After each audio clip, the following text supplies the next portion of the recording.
NCP के मुखिया शरद पवार की बेटी और एनसीपी की कार्यकारी अध्यक्ष सुप्रिया सुले ने अपने चचेरे भाई अजित पवार को लेकर अब एक ऐसा बयान दे दिया है जिससे लगता है कि न सिर्फ शरद पवार बल्कि शरद पवार के पास बची खुची जो भी एनसीपी है उसने अजित पवार के सामने घुटने टेक दिए हैं। लेकिन क्या वाकई ऐसा ही है?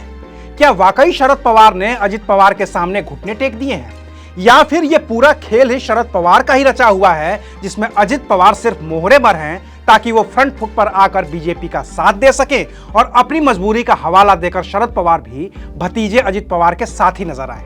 आज बात करेंगे इन्हीं तमाम मुद्दों पर। नमस्कार, मैं हूं अविनाश और आप देख रहे हैं अनकट। सुप्रिया सुले न सिर्फ शरद पवार की बेटी हैं बल्कि वो एनसीपी की कार्यकारी अध्यक्ष भी हैं।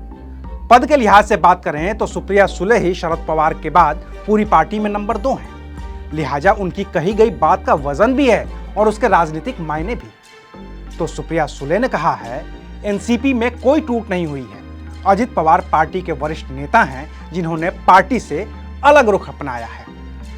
अब इसका क्या मतलब है?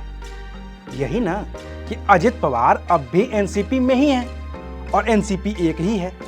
लेकिन होता तो यह है कि जो भी नेता अपनी पार्टी के फैसले के खिलाफ जाता है उसे पार्टी से निकाल दिया जाता है। मतलब यह है कि अगर एनसीपी का आला कमान नहीं चाहता है कि उसकी पार्टी का बीजेपी के नेतृत्व वाले एनडीए से गठबंधन हो तो वो नहीं होगा, और जो भी एनसीपी के इस फैसले के खिलाफ जाएगा वो पार्टी से भी बाहर जाएगा। लेकिन अजित पवार तो एनडीए के साथ हैं, बीजेपी के साथ हैं, और एनसीपी की कार्यकारी अध्यक्ष कह रही हैं कि अजित पवार एनसीपी के वरिष्ठ नेता हैं। मतलब तो यही ना कि एनसीपी चाहती थी कि वो एनडीए के साथ जाएं और तभी अजित पवार एनडीए के साथ गए हैं। क्योंकि अगर अजित पवार बगावत करके जाते तो एनसीपी अजित पवार से पल्ला झाड़ लेती और कह देती कि नहीं है वो एनसीपी के साथ, अब उनके रास्ते अलग हैं। लेकिन अजित पवार अब भी एनसीपी के नेता हैं का मतलब तो यह है कि एनसीपी भी चाहती थी कि वो एनडीए के साथ जाए। अब खुद शरद पवार इसकी पहल नहीं कर सकते थे क्योंकि उनके पूरे सियासी इतिहास पर ये सवालिया निशान खड़े हो जाते, तो उन्होंने अजित पवार को ही आगे कर दिया। खुद बैकग्राउंड में बने रहे और अजित पवार के खिलाफ बयान देकर राजनीतिक कयास लगाने वालों के लिए मौका देते रहे। इंतजार करते रहे उन तमाम प्रतिक्रियाओं का जो उनके समर्थकों से भी मिल रही थी और विरोधियों से भी। और जब ये लगा कि अब सब ठीक है या ठीक हो रहा है तो फिर बेटी सुप्रिया सुले को आगे करके फिर से उस राजनीति पर मुहर लगा दी जिसके लिए वो हमेशा से पॉलिटिकल सर्किल में ख्यात रहे। क्योंकि बयान भले ही सुप्रिया सुले का हो कि एनसीपी में कोई टूट नहीं हुई है और अजित पवार एनसीपी के वरिष्ठ नेता हैं, लेकिन इस बयान में शरद पवार की सहमति तो साफ झलकती है और इसका इशारा भी वो पिछले दिनों लगातार करते आए हैं। अगर अजित पवार ने वाकई एनसीपी से बगावत की होती, अगर अजित पवार ने वाकई अपने चाचा का दिल दुखाया होता, तो क्या इस वाकये के बाद भी बार बार लगातार चाचा भतीजे की बात मुलाकात होती ही रहती और इसे पारिवारिक मुलाकात का नाम देकर वैधता दी जाती रहती?